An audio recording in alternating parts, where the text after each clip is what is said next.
दोस्तों नमस्कार, मैं हूं डॉक्टर सीबी सिंह और दोस्तों एक बार फिर मैं हाजिर हूं आपके सामने।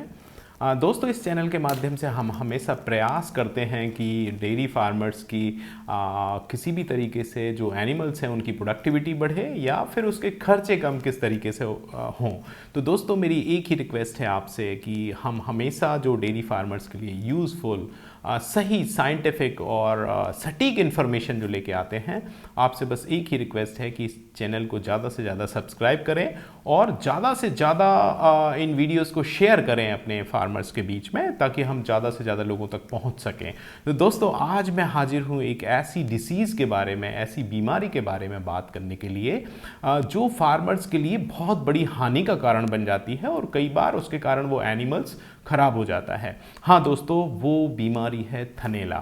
थनैला या जिसको हम मैस्टाइटिस भी बोलते हैं, थनों की सूजन भी बोलते हैं, और कई बार वो इतनी घातक हो जाती है कि उससे कई बार एनिमल पूरी तरह से बेकार हो जाता है। तो दोस्तों ये थनैला या जिसको हम थनों की सूजन भी बोलते हैं, और इसमें होता क्या है कि एक तो सूजन, इसका आप देखते हैं उसका लक्षण सूजन है, और कई बार दूध फटा हुआ दूध आने लगता है, उसका कलर बदल जाता है, उसमें कई बार वो देखते हैं आप उसके टिश्यू के पार्ट्स भी आने लग जाते हैं और चिथड़े आने लग जाते हैं, कई सारी चीज़ें होती हैं।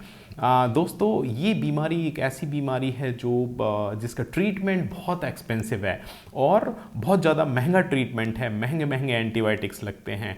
तो इससे बहुत सारी हानि होती है, क्योंकि एक सबसे बड़ी बात इसकी ये है कि बहुत सारा ट्रीटमेंट करने के बाद भी कई बार वो जो एनिमल है या जो टीट इफेक्टेड है वो उस मिल्क के परफॉर्मेंस पे नहीं आ पाता जो उसको मिल्क परफॉर्मेंस देना चाहिए। तो सबसे बड़ी प्रॉब्लम जो दोस्तों इसके साथ आती है कि ये लोगों को बहुत देर बाद पता चलता है, क्योंकि ये दो तरह का होता है। एक तो होता है क्लिनिकल मैस्टाइटिस, जिसमें हमें पता चल जाता है और उसके लक्षण साफ साफ दिखाई देते हैं, और एक होता है सब क्लिनिकल मैस्टाइटिस, जिसमें हमें पता नहीं चलता और अंदर ही अंदर वो मैस्टाइटिस जो है वो ग्रो करता रहता है और काफ़ी लंबे समय तक। उसके कई सारे रीजंस होते हैं, लेकिन जो मेन उसका जो कारण है वो है बैक्टीरिया। ये बैक्टीरिया उसके अंदर जो एंटर कर जाते हैं और वो करते हैं थनों के अंदर से।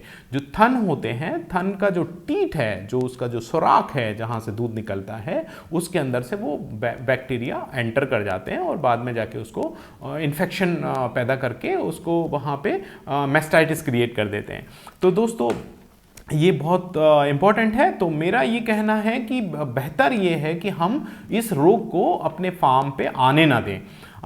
मतलब इलाज कराना तो फिर बाद का एक रास्ता बचता हमारे पास जब अगर हो जाता है, लेकिन हम अगर इसमें प्रिकॉशन ले लें, थोड़ा सा प्रिवेंटिव अगर मेजर्स ले लें, तो डेफिनेटली हम इसको अवॉइड कर सकते हैं और 100% अपने फार्म पे अपने एनिमल्स को, अपनी गाय को उस मैस्टाइटिस से बचा सकते हैं।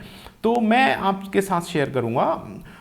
तो सबसे पहले हम ये देखें कि वो होता क्यों है। मैंने जैसा कि बताया कि वो टीट के रास्ते से, उसके जो सुराख है उसके रास्ते से अंदर जाता है और वहाँ पे वो मैस्टाइटिस क्रिएट करता है।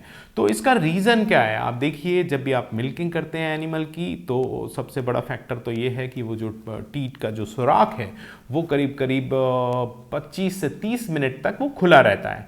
वो खुला हुआ सुराख है, अगर वो एनिमल नीचे बैठ गया तो नीचे बैठा तो नीचे गंदगी है, गंदगी से इजीली वो जो जीवाणु हैं, वो बैक्टीरिया इजीली एंटर कर जाता है और ये प्रॉब्लम क्रिएट कर देता है।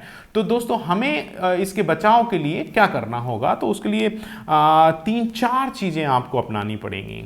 सबसे पहले तो ये है कि जो मिल्किंग एनिमल है, जब आप उसका मिल्क निकालते हैं तो मिल्क के साथ साथ बहुत सारे उसके जो पोषक तत्व हैं वो मिल्क के माध्यम से निकल जाते हैं। बहुत सारे जो पोषक तत्व या न्यूट्रिएंट्स जो हैं वो मिल्क के माध्यम से निकलते हैं, स्पेशली कैल्शियम भी बहुत सारा निकलता है। तो इमीडिएटली आफ्टर मिल्किंग के बाद वो थोड़ा सा वीकनेस फील करता है, और वीकनेस जब फील करता है तो वो बैठ जाता है। आप देखें, अगर आप कमज़ोर, कभी आप अगर किसी कमज़ोर आदमी को देखेंगे तो वो जल्दी थक जाएगा और वो कोशिश करेगा कि मैं आराम करूं। तो इसी तरीके से ये भी जो एक मिल्किंग है वो बहुत बड़ी घटना होती है उसके लाइफ में। तो सुबह शाम जब वो मिल्क देता है तो उसके अंदर एक वीकनेस क्रिएट होती है उस टाइम के लिए, और फिर वो उसकी भरपाई करता है, फिर मिल्क सिंथेसिस होता है, वो एक अलग मैटर है।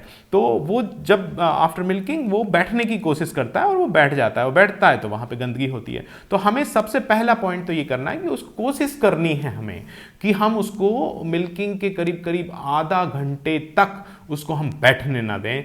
तो उसका एक तरीका ये हो सकता है कि हम उसको कुछ फीड बचा लें जो मिल्किंग के पहले देना था, और उसको हम आफ्टर मिल्किंग या मिल्किंग के बाद हम उसको ऑफर करें कॉन्सेंट्रेट, स्पेशली जो पशु आहार है या खली है या जो हरा चारा है, तो ताकि वो खड़ा रहे। और दूसरा, क्योंकि अब ये हो सकता है बहुत मुश्किल हो, लोग बोलेंगे सर बहुत मुश्किल है, वो तो फिर भी बैठ जाएगा। तो उसके लिए क्या करें, वहाँ पे सफाई रखें। अगर बाई चांस वो बैठ भी जाता है तो वहाँ साफ सफाई होने के कारण उस सुराख, खुले हुए सुराख में भी जीवाणु, क्योंकि वहाँ होंगे नहीं, बहुत चांसेस कम हो जाएंगे। जो तीसरा मैं जो पॉइंट बता रहा था वो ये है कि अब क्योंकि सुराख खुला हुआ है और बहुत आसान है वहाँ से एंटर करना बैक्टीरियाज को, तो क्या करें आप, जो लाल दवाई होती है जिसको हम पोटेशियम परमैंगनेट बोलते हैं, उसका सॉल्यूशन से उसको वॉश कर सकते हैं उस एरिया को। और एक और मैं सबसे बेहतरीन तरीका जो बताना चाहता हूँ वो ये है कि अगर कोई ऐसा एनिमल है जिसमें मैस्टाइटिस बार बार होने की संभावना रहती है, तो आप क्या कर सकते हैं, बीटाडीन 50% और 50% ग्लिसरीन, इनका एक घोल तैयार करें ग्लास में, और वो आफ्टर मिल्किंग के बाद उसमें वो थनों को आप डुबा दें। डुबाने के बाद उस सॉल्यूशन को अलग कर दें, और ये सुबह शाम आपको करना है। और उस सॉल्यूशन को आप बार बार यूज़ कर सकते हैं जब तक कि वो आपको लगे कि यार ठीक है 8-10 दिन बाद ये थोड़ा सा कलर चेंज हो रहा है, तो आप उसको फिर चेंज कर लें। तो ये आप कर सकते हैं। इससे दो फायदे होंगे। एक तो ये होगा कि जो ग्लिसरीन है वो एक मतलब थिक लेयर बना लेगा उस खुले हुए सुराख के ऊपर, और अगर वहाँ से कोई बैक्टीरिया घुसने की कोशिश भी करेगा तो वहाँ मुश्किल होगा, क्योंकि वो बंद हो गया होगा, थोड़ा सा श्रिंक हो जाएगा थोड़ा ग्लिसरीन के कारण। और अगर मान लो बाई चांस वो संपर्क में आता भी है तो उसमें बीटाडीन भी है, तो उसके कारण वो वहीं पे ख़त्म हो जाएगा। तो आपको एक मैंने जो बताया ये करना है। इससे एक और फ़ायदा होगा कि सर्दियों में थन फटने की समस्या भी ख़त्म हो जाएगी, क्योंकि वो ग्लिसरीन जो है वो मॉइस्चराइज़र का भी काम करेगा। जो अब मैं बात करता हूँ, जो एक मेरा जो लास्ट पॉइंट है इसका, वो ये है कि आप दूध कैसे निकालते हैं उस पशु का। मिल्किंग मेथड्स मैं देख रहा हूँ कि बहुत ज़्यादा प्रॉब्लम है एक्चुअली, थोड़ा सा इसको करेक्ट करने की आवश्यकता है। जो 90% फार्मर्स में देखता हूँ, और हो सकता है उससे ज़्यादा हों, जो दूध निकालते हैं वो इस तरीके से निकालते हैं, अंगूठे को अंदर करके।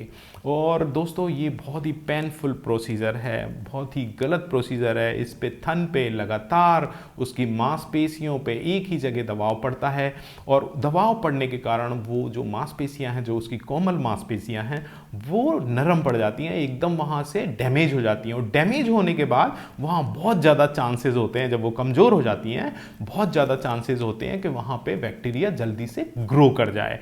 तो दोस्तों ये जो मेथड है ये बिल्कुल गलत है।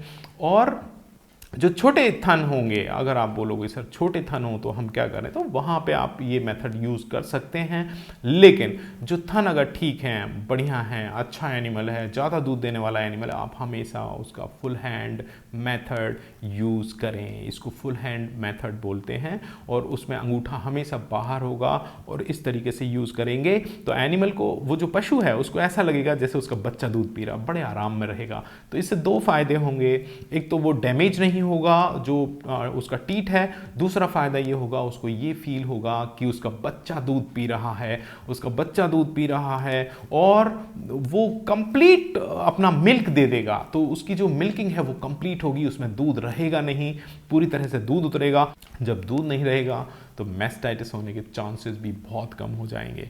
दोस्तों आप हमेशा ट्राई करें मैंने जो आपको 4 पॉइंट बताए हैं, सबसे पहले एनिमल को खड़ा रखने की कोशिश करें, वहाँ साफ़ सफाई रखें, टी डिप का यूज़ करें, बीटाडीन और ग्लिसरीन का जो मैंने आपको बताया है, और चौथा सबसे इम्पोर्टेंट, मिल्किंग की मेथड्स को चेंज कर दें, दूध निकालने की विधि को बदल दें। मुझे पता है इस मेथड से यहाँ पे दर्द होता है, लेकिन एनिमल को आप याद रखें सबसे ज़्यादा आराम रहता है।